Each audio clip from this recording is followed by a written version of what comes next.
Welcome dear student. तो last lecture में हम लोग आयनिक बॉन्ड का प्रॉपर्टीज़ पढ़ चुके थे। प्रॉपर्टीज़ ऑफ आयनिक बॉन्ड, क्या क्या प्रॉपर्टीज़ होता है आयनिक बॉन्ड का, उसको हम लोग कंप्लीट कर चुके थे। तो आज से हम लोग कोवैलेंट बॉन्ड स्टार्ट करते हैं, समझते हैं कोवैलेंट बॉन्ड क्या होता है। फिर नेक्स्ट लेक्चर में हम लोग इसका भी प्रॉपर्टीज़ समझेंगे और बहुत सारा क्वेश्चन जो है वो हम लोग समझने की कोशिश करेंगे। तो स्टार्ट करते हैं कोवैलेंट बॉन्ड क्या होता है। ठीक है, the chemical bond form by mutual sharing of electron between two atoms is called covalent bond. यानी दो एटम के बीच में इलेक्ट्रॉन जब शेयर होगा तो उससे जो बॉन्ड बनेगा उसको हम लोग क्या बोलेंगे, कोवैलेंट बॉन्ड बोलेंगे। मान लेते हैं ये एक एटम है ए।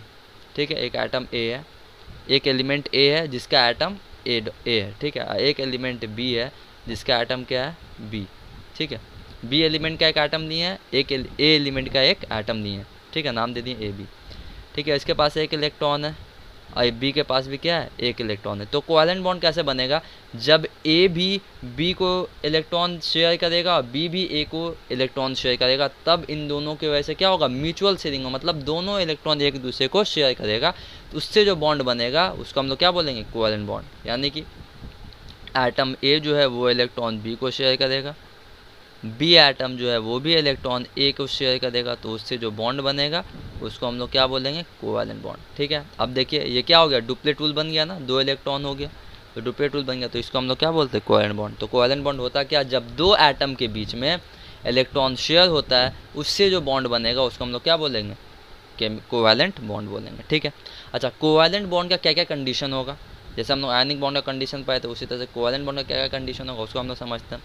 The electronegativity difference between two bonding atom, जो एटम बॉन्ड बना रहा है, जो एटम जिस एलिमेंट का एटम बॉन्ड बना रहा है उसका जो इलेक्ट्रोनेगेटिविटी डिफरेंस होगा दो एटम के बीच में, वो क्या होगा, दो एलिमेंट के एटम के बीच में जो इलेक्ट्रोनेगेटिविटी डिफरेंस होगा वो क्या होगा, हो सकता है वो ज़ीरो हो या तो बहुत स्मॉल होगा। ठीक है, वो दो एटम के बीच में।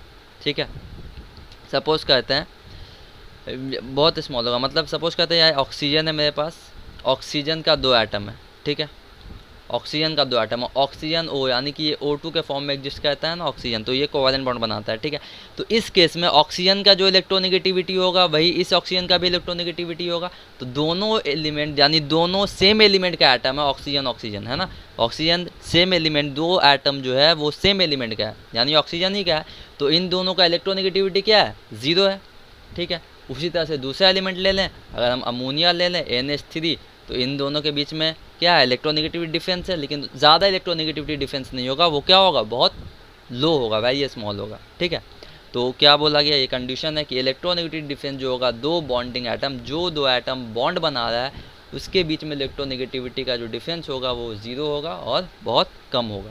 ठीक है, या हो सकता है ज़ीरो भी हो सकता है या तो बहुत कम भी होगा। ठीक है, जैसे कि नाइट्रोजन, इनके बीच में क्या सेम एटम से मिलकर बना है, नाइट्रोजन एलिमेंट के एटम से मिलकर बना है ये, है ना, नाइट्रोजन एलिमेंट का जो एटम होगा उससे मिलकर बना है, तो इन दोनों के बीच का नाइट्रोजन के बीच का इलेक्ट्रोनेगेटिविटी डिफरेंस क्या है, ज़ीरो है। ठीक है ना, और जैसे कि बात कर ले CH4 मीथेन, तो कार्बन हाइड्रोजन, इन दोनों ये दो डिफरेंट एलिमेंट का एटम है, तो इसके बीच में इलेक्ट्रोनेगेटिविटी डिफरेंस है लेकिन क्या है, बहुत कम है।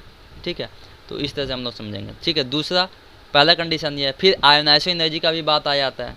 ठीक है, तो आयोनाइजेशन एनर्जी जो होगा वो भी दो एलिमेंट के का जो होगा वो क्या होगा, कम होगा, ज़्यादा नहीं होना चाहिए। ठीक है, तो आसानी से जो इलेक्ट्रॉन लूज करके बॉन्ड बना ले।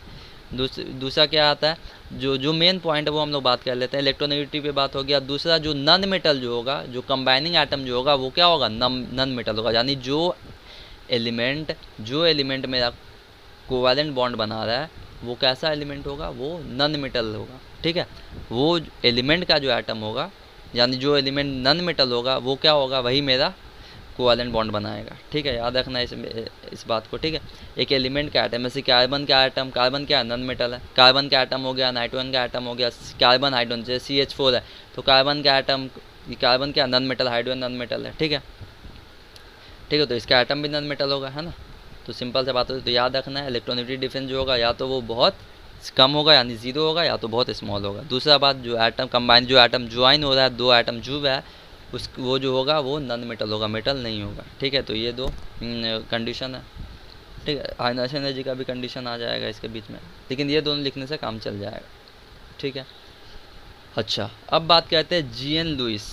जो क्या वो अपना डेवलप किया था, किस तरह से हम लोग बॉन्ड को डिनोट करेंगे, वैलेंस इलेक्ट्रॉन को क्रॉस से डॉट से रिप्रेजेंट कर सकते हैं, तो उस पर हम लोग बात करेंगे। वो अपना क्या थ्योरी दिया था, ये वाला क्वेश्चन एग्ज़ाम में दिया गया था कि लुइस का जो लुइस डॉट स्ट्रक्चर का जो थ्योरी था वो लिखिए, ठीक है। तो ये वाला माध्यमिक में ये वाला क्वेश्चन आया हुआ है, तो ये सब पॉइंट लिखना था, ठीक है। तो हम लोग समझते हैं किस तरह से स्ट्रक्चर बनाएंगे, फिर हम लोग कोवैलेंट बॉन्ड भी बनाएंगे अभी, ठीक है। तो G N Lewis develop a symbolism to describe the electronic structure of covalent bond, यानी कोवैलेंट बॉन्ड किस तरह से बना है उसको सिम्बॉल वे में किस तरह से रिप्रेजेंट करेंगे, वो हम लोग को जीएन लुइस एक के सिम्बॉलिक वे में हम लोग को बताए थे, ठीक है। रिप्रेजेंट किए थे, वो अभी हम लोग समझेंगे कैसे बनता है, जिसका नाम क्या दिए थे वो लुइस स्ट्रक्चरल फार्मूला और Louis dot structure. Louis structure भी बोल सकते हैं, लुइस स्ट्रक्चर फार्मूला भी बोल सकते हैं, लुइस डॉट स्ट्रक्चर भी बोल सकते हैं, ठीक है। तो क्या क्या वो बात बोले थे वो हम लोग को मेन समझना है। Louis structure is represented by adopting the following वे, यानी इस सब बात को रखते हुए हम लोग क्या करेंगे, लुइस डॉट स्ट्रक्चर को हम लोग यानी हर एक मॉलिक्यूल का लुइस डॉट स्ट्रक्चर हम लोग यानी कोवैलेंट बॉन्ड बना के देखेंगे, ठीक है। इस सब बात को रखते हुए, याद रखते हुए, समझते हुए, ठीक है। तो पहला पॉइंट क्या है, जितना वैलेंस इलेक्ट्रॉन होगा वो डॉट या तो क्रॉस से शो होगा, डॉट या तो क्रॉस से शो होगा, ठीक है। डॉट से रिप्रेजेंट कर सकते हैं हम लोग वैलेंस शेल वाला इलेक्ट्रॉन को, या तो क्रॉस से शो कर सकते हैं, ठीक है। जैसे कि एग्जांपल के तौर पे आप लोग को पता है, हम लोग सेकेंड लेक्चर में पढ़े हैं कि बॉन्डिंग में कौन सा इलेक्ट्रॉन पार्टिसिपेट करता है।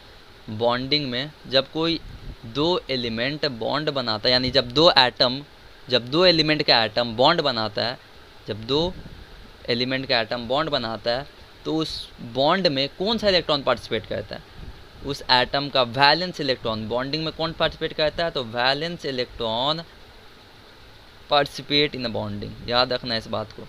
हो सकता है एमसीक्यू में पूछ देगा, पार्ट या शॉर्ट आंसर में ये क्वेश्चन पूछ देगा, valence electron participate in bonding, है ना।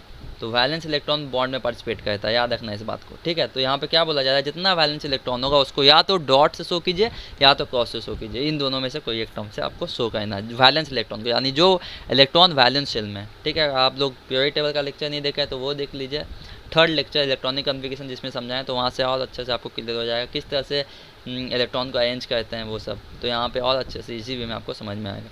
तो पहला क्या बात है, पहला वो क्या बोले कि जितना वैलेंस इलेक्ट्रॉन है उसको या तो डॉट से शो करना है या तो क्रॉस से शो करना है। दूसरा, a bond is formed for sharing one pair of electron between two atoms, यानी जो दो एटम के बीच में बॉन्ड फॉर्म होगा, दो एटम के बीच में जो बॉन्ड फॉर्म होगा वो वन पेयर, यानी इलेक्ट्रॉन का एक पेयर जब दो एटम के बीच में शेयर होगा तभी उसको क्या करेंगे, तभी वो बॉन्ड बनाएगा, ठीक है। Bond is form for sharing one pair of electron between two atoms, मतलब कि मान लेते हैं ये एक एटम ए, इसका ये अपना इलेक्ट्रॉन को शेयर किया बी को, और बी भी अपना इलेक्ट्रॉन क्या किया, शेयर किया किसको, ए को।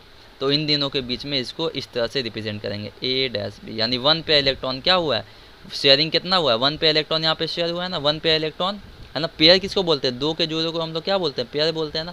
तो एक पेयर इलेक्ट्रॉन शेयर हुआ है ना, तो इसको हम लोग इस तरह से रिप्रेजेंट करेंगे, ठीक है। तो इस तरह से ये बॉन्ड बनेगा। The bond is formed for sharing one pair of electron between two atom, जब एक पेयर इलेक्ट्रॉन दो एटम के बीच में शेयर होगा तब क्या होगा, बॉन्ड बनेगा इस तरह से। क्लियर है बात, यानी इस ये तो तीसरा लाइन में अभी क्लियर हो जाएगा, कैसे ए डैश बी जो लिखे हैं हम लोग, ये जो लाइन रिप्रेजेंट किए हैं, a line instant of pair of dots, यानी ये जो पेयर है ना, पेयर, इस पेयर के जगह पे हम लोग को क्या रिप्रेजेंट करना होगा, लाइन रिप्रेजेंट करना होगा, लाइन दिखाना होगा, ठीक है। जब हम लोग बॉन्ड दिखाएंगे तब, a line instant of pair of dots और क्रॉस, यानी ये डॉट्स या तो क्रॉस, आप क्रॉस भी लिख सकते हैं, यानी ए क्रॉस, यानी ये वाला वैलेंस सेल का, यानी ए के वैलेंस सेल के इलेक्ट्रॉन को आप यहाँ पे क्रॉस से रिप्रेजेंट किए, या तो बी के वैलेंस सेल को क्या किए, क्रॉस से रिप्रेजेंट किए, तो ये क्या किया, इस तरह से भी तो शेयर किया, या तो आप डॉट या तो क्रॉस, किसी से भी रिप्रेजेंट कर सकते हैं वैलेंस सेल के इलेक्ट्रॉन को, ये पहला ही बात आप जान चुके हैं, ठीक है।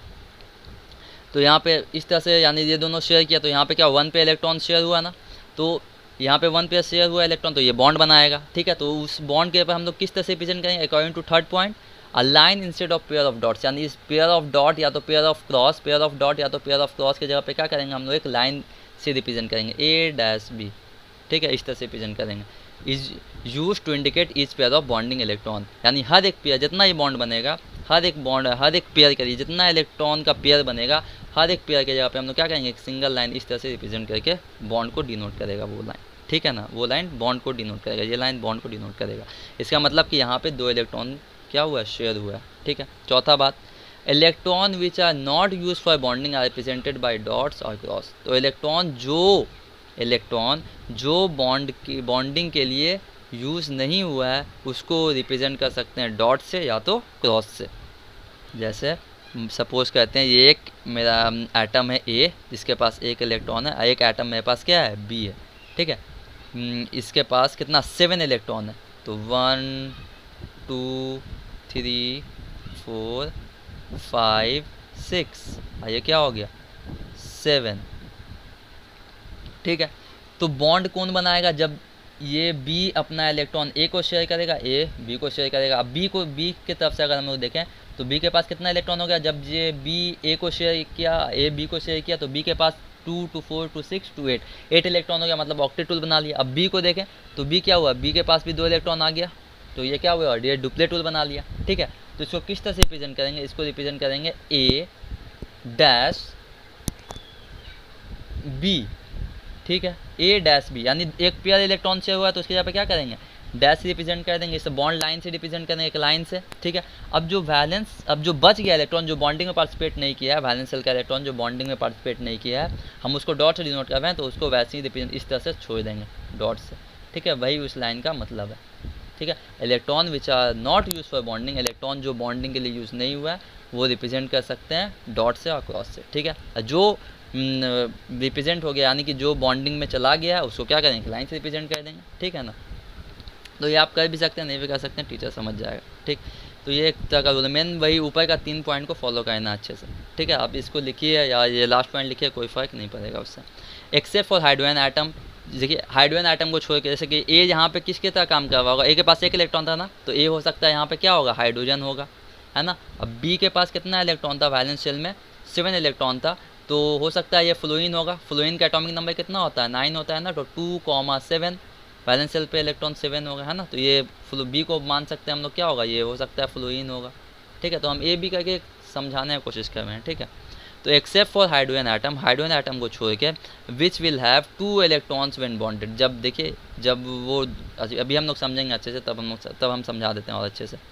एक से हाइड्रोजन एटम को छोड़ के जिसके which will have 2 electron when bonded, जब हाइड्रोजन बॉन्ड बनाता है उसके पास कितना इलेक्ट्रॉन बन जाता है, उसके पास 2 इलेक्ट्रॉन हो जाता है। जो डुप्लेटूल बनाता है वो हीलियम में कन्फिगरेशन को ले लेता है और स्टेबल बन जाता है। An atom achieve stable octet, ठीक है, और दूसरा एटम जो वो स्टेबल ऑक्टेट बना लेगा, हो सकता है that is 8 electron in the outer most valence, यानी उसके वैलेंस शेल में 8 और 8 इलेक्ट्रॉन हो जाएगा वैलेंस शेल में, है ना, व्हेन जब बॉन्ड फॉर्म होगा तब। जैसे एग्जांपल के तौर पर ये मान लें हाइड्रोजन और फ्लोरीन के बीच में क्या करना है, हमको कोवेलेंट बॉन्ड बनाना है, ठीक है। तो हाइड्रोजन का एटॉमिक नंबर कितना होता है, अभी क्लियर हो जाएगा। हाइड्रोजन का एटॉमिक नंबर कितना हो जाता है, हाइड्रोजन का एटॉमिक नंबर हो जाता है 1, मतलब हाइड्रोजन के पास 2 इलेक्ट्रॉन बॉन्ड, हाइड्रोजन जब बॉन्ड बनाएगा तो उसके पास 2 इलेक्ट्रॉन आ जाएगा। दूसरा एलिमेंट जो बॉन्ड बनाएगा हाइड्रोजन के साथ उसके पास 8 इलेक्ट्रॉन हो जाएगा वैलेंस शेल में, ठीक है। ये इसका कहने का मतलब है, ठीक है। अभी हम लोग समझते हैं हाइड्रोजन फ्लोराइड का, तो और अच्छे से क्लियर होगा। हाइड्रोजन के पास एटॉमिक नंबर 1, मतलब इसके पास कितना इलेक्ट्रॉन होगा 1 इलेक्ट्रॉन होगा।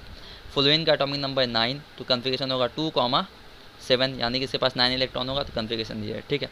अच्छा, हाइड्रोजन का कौन इलेक्ट्रॉन पार्टिसिपेट करता है बॉन्डिंग में, तो वैलेंस इलेक्ट्रॉन। तो हाइड्रोजन के वैलेंस शेल में 1 इलेक्ट्रॉन, ये हो गया 1, रिप्रेजेंट कर दिया। फ्लोरीन के वैलेंस शेल में कितना इलेक्ट्रॉन है 7 इलेक्ट्रॉन, तो उसको रिप्रेजेंट करते हैं इस तरह से 1 2 3 4 5 6, ये हो गया 7, ठीक है। अब ये हाइड्रोजन होगा, हाइड्रोजन फ्लोरीन को शेयर करेगा, फ्लोरीन हाइड्रोजन को शेयर करेगा, तो हाइड्रोजन के पास कितना बच गया 2 इलेक्ट्रॉन बन गया ना। तो यही बोला एक्सेप्ट फॉर हाइड्रोजन एटम, यानी सिर्फ हाइड्रोजन एटम को छोड़ के हाइड्रोजन एटम के और साइड में देखिए तो क्या इलेक्ट्रॉन बच रहा है, इलेक्ट्रॉन यहाँ पे कहीं पे बचा नहीं ना, बच रहा है इलेक्ट्रॉन, तो इसके ऊपर किसी से हम लोग डिनोट नहीं किए। वहीं पे दूसरे आइटम पे देखिए तो वो क्या हुआ, उसका ऑक्टेटूल बना है ना, 2 2 4 2 6 2 8, देखिए फ्लोरीन का देखिए तो 8 इलेक्ट्रॉन बन रहा है ना। तो वही बात बोला except for hydrogen atom, hydrogen atom को छोड़ करके जिसके पास कितना इलेक्ट्रॉन बन रहा है 2 इलेक्ट्रॉन बनता है। जब हाइड्रोजन एटम बॉन्ड बनाता है तो उसके वैलेंस उसका वो कितना इलेक्ट्रॉन से बॉन्ड बनाता है 2 इलेक्ट्रॉन उसके पास आ जाता है, और वो स्टेबल डुप्लेट रूल को फॉलो कर लेता है। एंड एटम अचीव, जो दूसरा एटम है वो अचीव क्या कर लेता है, ऑक्टेट अचीव कर लेता है, 2 2 4 2 6 2 8, देखिए फ्लोरीन को, ठीक है, जब बॉन्ड फॉर्म होता है तब। क्लियर है बात। तो ये था कुछ थ्योरी, तो ये लुईस थ्योरी को याद रखना है अच्छे से। अब हम लोग हर एक कुछ मॉलिक्यूल के लिए हम लोग कोवेलेंट बॉन्ड बनाते हैं। तो हम लोग बात करते हैं कोवेलेंट बॉन्ड जो होता है वो 3 टाइप का जनरली होता है। उसका नाम जैसे कि होता है single covalent bond, double covalent bond, triple covalent bond, है ना। तो बात कर लेते हैं हम लोग पहला जो होता है वो होता है single covalent bond, covalent bond मतलब उसको सिंगल लाइन से रिप्रेजेंट करेंगे इस तरह से। दूसरा हो जाता है double covalent bond, double covalent bond उसको डबल लाइन से इस तरह से रिप्रेजेंट करेंगे। तीसरा हो जाएगा triple covalent bond, triple covalent bond उसको हम लोग ट्रिपल लाइन से डिनोट करेंगे। ठीक है, ये ऑर्गेनिक केमिस्ट्री में भी हम लोग को बहुत काम में आएगा जब हम लोग एल्कीन एल्काइन ये सब पढ़ेंगे, एल्केन पढ़ेंगे, है ना, तो इसको अच्छे से समझना है। ठीक है, तो पहले हम लोग बनाते हैं हाइड्रोजन मॉलिक्यूल के लिए। ठीक है, तो ये 3 तरह का कोवैलेंट बॉन्ड होता है, single covalent bond, double covalent bond, triple covalent bond. ठीक है, तो पहले हम लोग हाइड्रोजन मॉलिक्यूल का कोवैलेंट बॉन्ड बनाते हैं, हाइड्रोजन का। ठीक है ना, हाइड्रोजन H2। ठीक है, तो हाइड्रोजन के हम लोग जैसे कि जानते हैं हाइड्रोजन का एटॉमिक नंबर कितना होता है, 1 होता है। तो उसके वैलेंस शेल में कितना इलेक्ट्रॉन होगा, एक ही इलेक्ट्रॉन होगा। ठीक, तो इसका किस तरह से डिनोट करेंगे हम लोग, H या तो क्रॉस से डिनोट करना है या तो डॉट से। तो हम लोग डॉट्स को मान के चलते हैं, डॉट से डिनोट करते हैं वैलेंस इलेक्ट्रॉन को। ठीक है, तो हाइड्रोजन का कितना हाइड्रोजन, एक हाइड्रोजन का लिए हैं H, एक हाइड्रोजन के पास तो एक ही इलेक्ट्रॉन होगा। ठीक है, यहाँ पे हाइड्रोजन मॉलिक्यूल में कितना हाइड्रोजन है, 2 हाइड्रोजन है ना, तो यहाँ पे प्लस एक और हाइड्रोजन है, कितना है H, ये सिंगल इलेक्ट्रॉन। अब ये क्या करेगा, एक दूसरे में क्या करेगा, इलेक्ट्रॉन को शेयर करेगा। ये क्या होगा, हाइड्रोजन भी शेयर करेगा, ये हाइड्रोजन भी एक इलेक्ट्रॉन शेयर करेगा, ये हाइड्रोजन भी क्या करेगा, एक इलेक्ट्रॉन शेयर करेगा, ये वाला दूसरा हाइड्रोजन भी क्या करेगा, एक इलेक्ट्रॉन शेयर करेगा। तो इसको क्या हो जाएगा, ये बॉन्ड बना लेगा। ठीक है, तो इसको हम लोग इस पेयर, एक पेयर को हम लोग किस तरह से डिनोट कर सकते हैं, H सिंगल लाइन H, ये मेरा बन गया हाइड्रोजन यानी कि हाइड्रोजन मॉलिक्यूल का कोवैलेंट बॉन्ड। ठीक है, इस तरह से बन गया। ठीक है, अब हम लोग दूसरा देखते हैं, हम लोग फ्लोरीन का देखते हैं F2। ठीक है, फ्लोरीन का ये दिया भी है कोवैलेंट बॉन्ड बनाने के लिए एग्जाम में। जैसे कि हम लोग को पता है फ्लोरीन का एटॉमिक नंबर कितना होता है, 9। ऐसा कॉन्फ़िगरेशन होगा 2,7। जैसे हम लोग को पता है, आप लोग पहले पढ़े हैं सेकेंड या थर्ड सेकेंड लेक्चर में आप लोग समझे होंगे कि केमिकल बॉन्ड, अभी भी हम लोग थोड़े पहले पढ़े हैं कि बॉन्ड में कौन पार्टिसिपेट करता है, तो वैलेंस इलेक्ट्रॉन पार्टिसिपेट करता है। तो 7 जो है फ्लोरीन का वैलेंस इलेक्ट्रॉन क्या है, 7 है। यहाँ पे हाइड्रोजन में तो एक ही इलेक्ट्रॉन था, तो यही वैलेंस इलेक्ट्रॉन है हाइड्रोजन का, है ना। तो फ्लोरीन का ये वाला यानी 7 इलेक्ट्रॉन होता है वैलेंस सेल में, तो यही पार्टिसिपेट करेगा बॉन्डिंग में। तो फ्लोरीन का 2 एटम है, फ्लोरीन मॉलिक्यूल 2 एटम से मिलकर बना है फ्लोरीन के। ठीक है, तो इसको हम लोग इस तरह से रिप्रेजेंट करेंगे, फ्लोरीन 7 इलेक्ट्रॉन है ना, तो वैलेंस सेल में 7 इलेक्ट्रॉन है, 1 इलेक्ट्रॉन, 2 इलेक्ट्रॉन, डॉट से रिप्रेजेंट कर रहे हैं हम लोग, 3 इलेक्ट्रॉन, 4 इलेक्ट्रॉन, 5, ये हो गया 6, ये बन गया मेरा 7। ठीक है, ये 7 इलेक्ट्रॉन। ठीक, तो ये हो गया मेरा फ्लोरीन का। अच्छा, क्योंकि 2 फ्लोरीन मॉलिक्यूल, एक फ्लोरीन मॉलिक्यूल का इस तरह से बन गया, दूसरा फ्लोरीन मॉलिक्यूल का भी बनाएंगे हम लोग, तो इस तरह से बनेगा। वैलेंस शेल का इलेक्ट्रॉन 1, 2, 3, 4, 5, 6, ये हो गया 7। अब ये क्या एक दूसरे के साथ इलेक्ट्रॉन को शेयर करेगा। जब इलेक्ट्रॉन को शेयर करेगा तो क्या होगा, कुछ इस तरह से बन जाएगा, ये F1 2 3 4 5 6, ये एक शेयर किया, ये वाला एक इलेक्ट्रॉन है, ये फ्लोरीन इसके साथ शेयर कर दिया इलेक्ट्रॉन, 1 2 3 4 5 6। अब देखिए ये क्या किया, देखिए इस फ्लोरीन को देखिए, ये क्या किया, ये वाला फ्लोरीन इसके पास इलेक्ट्रॉन शेयर कर दिया इस फ्लोरीन को, तो इसका क्या हुआ, ये इस तरह से देखिए, तो ऑक्टेट टूल बन गया ना इसके पास, 2 2 4 2 6 2 8 इलेक्ट्रॉन आ गया। अब इस फ्लोरीन पे भी देखिए तो क्या हुआ, इसके पास भी ऑक्टेट टूल बन गया ना, 2 2 4 2 6 2 8, यानी एक इलेक्ट्रॉन, ये दोनों क्या किया, एक दूसरे को इलेक्ट्रॉन शेयर कर दिया। ठीक है, तो हम लोग क्या करेंगे, अब ये एक हर एक पेयर को क्या कहते हैं, सिंगल लाइन से डिनोट कर देते हैं, तो इसको इस तरह से रिप्रेजेंट कर लेंगे, F, और लिखना F डैश F, और अगर लिखना है तो आप वैलेंस इलेक्ट्रॉन को लिख दीजिए, जैसे कि हम लोग 4th पॉइंट पर आए थे ना, कि जो बचा हुआ इलेक्ट्रॉन है जो बॉन्डिंग में पार्टिसिपेट नहीं कर रहा है उसको या तो डॉट या तो क्रॉस से रिप्रेजेंट कर लेना है। तो हम लोग डॉट से लेकर चल रहे हैं तो डॉट से रिप्रेजेंट कर देंगे। ठीक है, नहीं भी कीजिएगा तो कोई रिप्रेजेंट नहीं है। इसके बाद आप ऐसे भी लिख सकते हैं, F डैश F भी, यानी कि F डैश F लिख के भी छोड़ सकते हैं, F सिंगल लाइन F, समझ में आ जाएगा टीचर को। ठीक है, तो लिखना है तो इस तरह से भी लिख सकते हैं, तो ये इस तरह से बॉन्ड बना लेगा फ्लोरीन। ठीक ठीक है। तो ये फ्लोरीन का स्ट्रक्चर बन गया। ठीक है, अब हम लोग नेक्स्ट मॉलिक्यूल लेते हैं वाटर मॉलिक्यूल का। अब हम लोग कोवैलेंट बॉन्ड बनाते हैं वाटर मॉलिक्यूल का H2O। ठीक है, तो इसमें क्या दो एटम, एक हाइड्रोजन का एटम है H जिसका एटॉमिक नंबर 1, वैलेंस इसका कॉन्फ़िगरेशन हो जाएगा 1। एक ऑक्सीजन है जिसका एटॉमिक नंबर हो जाता है 8, कॉन्फ़िगरेशन होगा 2,6। तो बॉन्डिंग में कौन सा इलेक्ट्रॉन पार्टिसिपेट करता है? वैलेंस शेल में, जो हम लोग को पता है। और ये हाइड्रोजन का तो एक ही इलेक्ट्रॉन है, तो यही वैलेंस शेल का इलेक्ट्रॉन है। ठीक है, तो हम लोग बनाते हैं। हाइड्रोजन कितना, हाइड्रोजन वाटर के मॉलिक्यूल में हाइड्रोजन कितना, हाइड्रोजन का कितना एटम है? 2 एटम, ऑक्सीजन का 1 एटम है। ठीक है, तो हम लोग बनाते हैं वैलेंस शेल के इलेक्ट्रॉन को लिखते हैं। हाइड्रोजन का वैलेंस शेल का इलेक्ट्रॉन H सिंगल डॉट, ठीक है, प्लस ऑक्सीजन कितना इलेक्ट्रॉन है इसके वैलेंस शेल में? 6 इलेक्ट्रॉन है। तो रिप्रेजेंट करते हैं 2 1 2 3 4, ये यहाँ पे एक दे देते हैं 1, एक यहाँ पे दे देते हैं। ठीक है, क्यों अभी दिए हैं इस तरह से वो भी अभी समझ में आएगा। प्लस फिर एक और H है। हाइड्रोजन कितना है? 2 है ना हाइड्रोजन। हाँ, वाटर के मॉलिक्यूल में हाइड्रोजन का 2 एटम है, तो एक H डॉट यहाँ डिनोट कर दिए H डॉट से। यहाँ ऑक्सीजन को 6 डॉट, वैलेंस शेल में 6 इलेक्ट्रॉन तो 6 डॉट, हाइड्रोजन को फिर यहाँ से। अब इसको इस तरह से लिख सकते हैं क्या? ये शेयर कर लेगा इलेक्ट्रॉन को कुछ इस तरह से, H ये सिंगल इलेक्ट्रॉन, ये यहाँ पे इस इलेक्ट्रॉन को शेयर किया ऑक्सीजन के साथ, ऑक्सीजन भी इसके साथ शेयर किया, ये 1 2 ये 3 4 इस तरह से। ये वाला इलेक्ट्रॉन यहाँ, ये हाइड्रोजन भी इसके साथ शेयर कर लिया। तो आप देखिए ये सब क्या किया, एक दूसरे के साथ शेयर कर लिया। अभी इस ऑक्सीजन को देखिए, तो ऑक्सीजन के वैलेंस शेल में अब ऑक्सीजन के पास 8 इलेक्ट्रॉन हो गया ना, तो ये क्या बना लिया? ऑक्टेट टूल बना लिया। अब हाइड्रोजन के देखिए, हाइड्रोजन क्या किया? सब अपने नियरेस्ट नोबल गैस का कॉन्फ़िगरेशन ले लिया। हाइड्रोजन का देखिए 2 इलेक्ट्रॉन आ गया, इस हाइड्रोजन के पास देखिए 2 इलेक्ट्रॉन आ गया। ठीक है, तो अब हम लोग इसको किस तरह से डिनोट कर सकते हैं? तो इस तरह से लिख देंगे H single line O single line H। तो ये बन गया वाटर का कोवैलेंट बॉन्ड।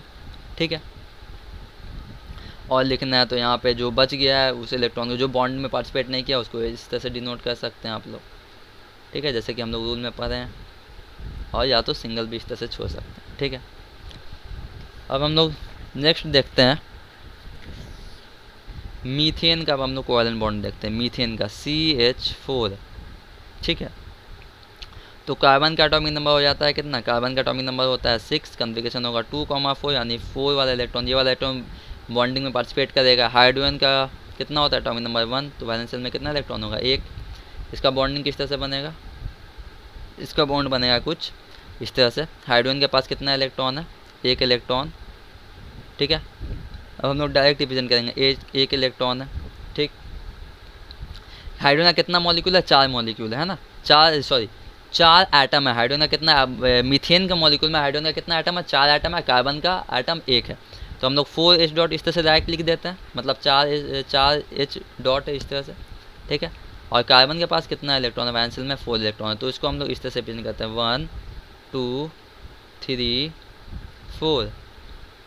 क्योंकि एक साथ क्यों नहीं लिख रहे हैं? क्योंकि फिर बॉन्ड बनाएंगे ना हम लोग, तो शेयर करेंगे इलेक्ट्रॉन को अच्छे से, तो वहाँ पे लाइन डालने में आसानी से समझ में आएगा। ठीक है, तो हम लोग लिखते हैं, क्योंकि हम लोग के पास 4H डॉट है, तो इसको पहले C को लिखेंगे इस तरह से, 1 इलेक्ट्रॉन 2 इलेक्ट्रॉन 3 इलेक्ट्रॉन 4 इलेक्ट्रॉन। अब हाइड्रोजन के पास, हाइड्रोजन कितना है? 4 है ना, तो एक हाइड्रोजन यहाँ से इसको इलेक्ट्रॉन शेयर करेगा यहाँ पे, फिर यहाँ से हाइड्रोजन यहाँ इलेक्ट्रॉन 1 शेयर कर देगा, फिर हाइड्रोजन यहाँ से 1 इलेक्ट्रॉन यहाँ शेयर कर देगा, फिर यहाँ से एक हाइड्रोजन क्या करेगा? यहाँ 1 इलेक्ट्रॉन शेयर कर देगा। तो देखिए 4 हाइड्रोजन था, ये 1 2 3 4 चारों हाइड्रोजन को रिप्रेजेंट कर दिए। ठीक है, dot dot dot dot dot. अब ये सब क्या किया है? कार्बन के साथ इलेक्ट्रॉन को शेयर किया, तो देखिए कार्बन का फिर ऑक्टेट टूल बन गया ना। प्रैक्टिस कीजिएगा, आराम से समझ में आ जाएगा ये वाला। ठीक है, हाइड्रोजन का देखिए डुप्लेट टूल बन गया, हर केस में डुप्लेट टूल बन गया हाइड्रोजन का।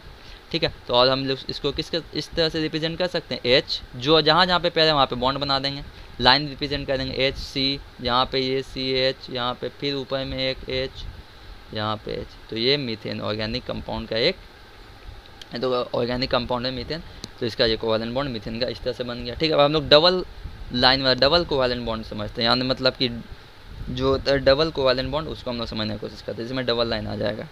हम लोग बनाते हैं कार्बन डाइऑक्साइड का CO2, कार्बन डाइऑक्साइड का कोवैलेंट बॉन्ड बनाते हैं। ठीक है, तो कार्बन का एटॉमिक नंबर अभी हम लोग पर क्या है? 6। क्या होगा? 2,4 कॉन्फ़िगरेशन, वैलेंस शेल में 4 इलेक्ट्रॉन, ये बॉन्डिंग में पार्टिसिपेट करेगा।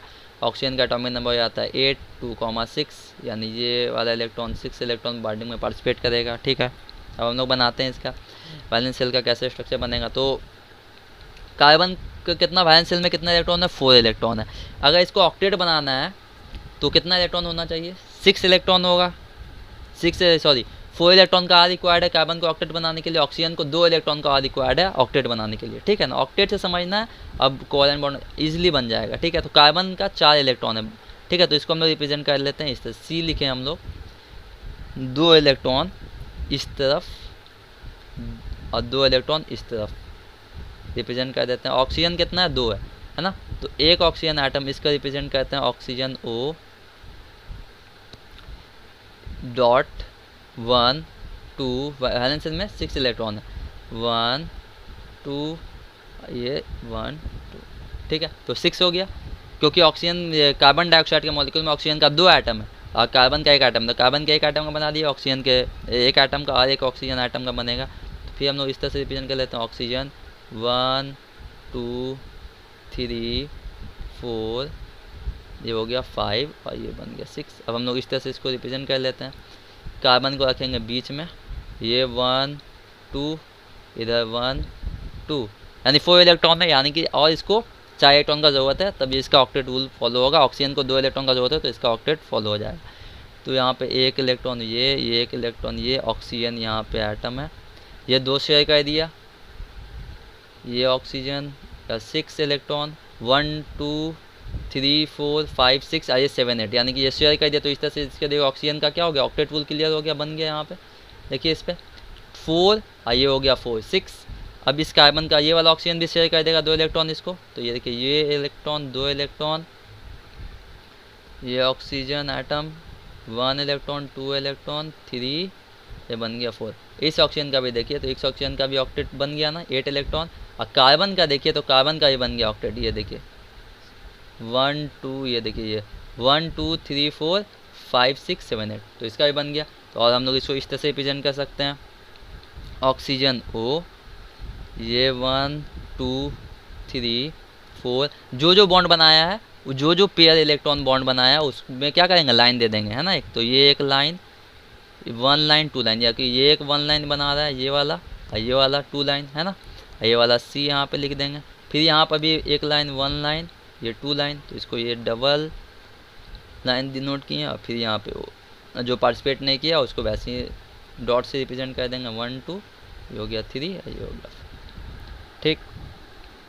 हाँ, तो आप डायरेक्ट भी लिख सकते हैं O double bond C double bond O, ठीक है। इस तरह से भी रिप्रेजेंट कर सकते हैं। इसको वैलेंस शेल में जो पार्टिसिपेट नहीं किया उसको डिनोट कर भी सकते हैं, नहीं भी कर सकते। तो इस तरह से कार्बन डाइऑक्साइड का बन गया, ठीक। अब हम लोग बना देते हैं, आप C2H4 का अपने से बनाइएगा, इथीन का C2H4 ये एक ऑर्गेनिक कंपाउंड है, इसका अपने से बनाइएगा, ठीक है ना। ट्राई कीजिएगा होमवर्क में अपने से। हम किसी और का बनाते हैं। अब हम लोग नाइट्रोजन का बनाते हैं, नाइट्रोजन का, ठीक है ना। नाइट्रोजन का लास्ट कोवैलेंट बॉन्ड बनाते हैं नाइट्रोजन का, क्योंकि हम लोग को नाइट्रोजन का टर्मिनल पता है। नाइट्रोजन का टर्मिनल नंबर होता है 7, कॉन्फिगरेशन होगा 2,5, ये ट्रिपल कोवैलेंट बॉन्ड बनाएगा, ठीक है। तो 5 वाला ये जो इलेक्ट्रॉन ये बॉन्डिंग में पार्टिसिपेट करेगा, ठीक। तो ये हो गया मेरा नाइट्रोजन, ठीक है। इसको 3 इलेक्ट्रॉन का ज़रूरत है, तब ये क्या होगा, तब इसका ऑक्टेट क्लियर होगा, बन जाएगा, है ना। तो यहाँ पे 2 इलेक्ट्रॉन यहाँ पे रिप्रेजेंट कर देते हैं, 1 2, 1 2 3। तो ऑक्सीजन का 5 इलेक्ट्रॉन इस तरह से डिनोट कर दिए, क्योंकि नाइट्रोजन का 5 इलेक्ट्रॉन इस तरह से रिप्रेजेंट कर दिए। अब नाइट्रोजन मॉलिक्यूल में नाइट्रोजन का कितना एटम है, 2 एटम है ना, तो इस तरह से रिप्रेजेंट कर लेंगे। और एक नाइट्रोजन यहाँ भी, ये 1 2 3, ये 2 इलेक्ट्रॉन 1 2, ठीक है। अब इसको जब हम लोग बनाएंगे तो क्या होगा, ये शेयर कर लेगा आपस में इलेक्ट्रॉन, है ना। तो ये कुछ इस तरह से बन जाएगा, 1 2 नाइट्रोजन 1 2 3 इलेक्ट्रॉन, ये 1 2 3 इलेक्ट्रॉन, ये आ गया 1 2। तो इसको हम लोग और इस तरह से रिप्रेजेंट कर सकते हैं। 3 पेयर बना है ना, 1 पेयर 2 पेयर 3 पेयर। अब देखिए इस नाइट्रोजन का ऑक्टेट क्लियर हुआ, बना कि नहीं बना। इस नाइट्रोजन का 1 2 3 4 5 6 7 8 बन गया। इस नाइट्रोजन का भी देखिए, ये 2 इलेक्ट्रॉन और यहाँ पर से ये देखिए ये वाला 1 2 3 4 5 6 7 8, तो इसका भी ऑक्टेट बन गया, तो ये स्टेबल हो गया। अब यहाँ पे किस तरह से, यानी 3 पेयर बनवाया ना, 3 पेयर यानी कि 2 2 इलेक्ट्रॉन का, 3 पेयर का 3 पेयर इलेक्ट्रॉन शेयर हो रहा है, तो क्या होगा, इस तरह से रिप्रेजेंट करेंगे। एन 1 पेयर के लिए एक single line, 2 pair second pair के लिए एक सिंगल लाइन, या थर्ड पेयर के लिए एक सिंगल लाइन, ये ट्रिपल बॉन्ड बन गया, ठीक है। तो ये ट्रिपल कोवैलेंट बॉन्ड, तो एग्जाम में पूछेगा give one example of triple covalent bond, तो नाइट्रोजन का उठा कर डाल देंगे। Give one example of double covalent bond, तो इसका डाल देंगे CO2 कार्बन डाइऑक्साइड का। Give one example of single covalent bond, तो हाइड्रोजन का डाल दीजिए, वाटर का डाल दीजिए, बहुत सारा मीथेन का डाल दीजिए, ठीक है। तो यहाँ पे इस तरह से बन गया इसका नाइट्रोजन का कोवैलेंट बॉन्ड। और डायरेक्ट अगर आपको लिखना नहीं है इसको, तो यानी वैलेंस इलेक्ट्रॉन जो बॉन्डिंग में पार्टिसिपेट नहीं किया उसको डिनोट नहीं करना, तो आप इस तरह से भी लिख सकते हैं N ट्रिपल बॉन्ड N, ठीक है। आई होप आपको कोवैलेंट बॉन्ड क्लियर समझ में आया होगा, ठीक है। अगर आपको लेक्चर समझ में आ रहा है तो चैनल को सब्सक्राइब करिए, दोस्तों में शेयर कीजिए, क्योंकि वो लोग भी इसका फ़ायदा उठा पाएँ, अच्छे से एग्ज़ाम क्लियर करें, समझ में आए उन लोग को भी, ठीक है। तो मिलते हैं नेक्स्ट लेक्चर में, हम लोग प्रॉपर्टीज़ ऑफ कोवैलेंट बॉन्ड समझेंगे और बहुत अच्छा क्वेश्चन करेंगे। ये सब 1-1 मार्क्स का क्वेश्चन पूछता है जनरली, ये सब शॉर्ट आंसर में पूछा जाता है। जो पूछा जाता है 2 मार्क्स में क्वेश्चन, वो हम लोग प्रॉपर्टीज़ से ही क्वेश्चन उठता है, ठीक है। तो वो हम लोग अच्छे से समझेंगे। आयनिक बॉन्डिंग का प्रॉपर्टीज़ पढ़ लिया है, अगर आप लोग नहीं देखें उस लेक्चर को तो उस लेक्चर को देख लिए, 3rd लेक्चर को, उसका डिस्क्रिप्शन में हम लिंक डाल देंगे। तो नेक्स्ट लेक्चर में हम लोग प्रॉपर्टीज़ ऑफ कोवैलेंट बॉन्ड समझेंगे और कुछ अच्छा क्वेश्चन भी समझेंगे, ठीक है। तो मिलते हैं नेक्स्ट लेक्चर में, तब तक के लिए गुड बाय।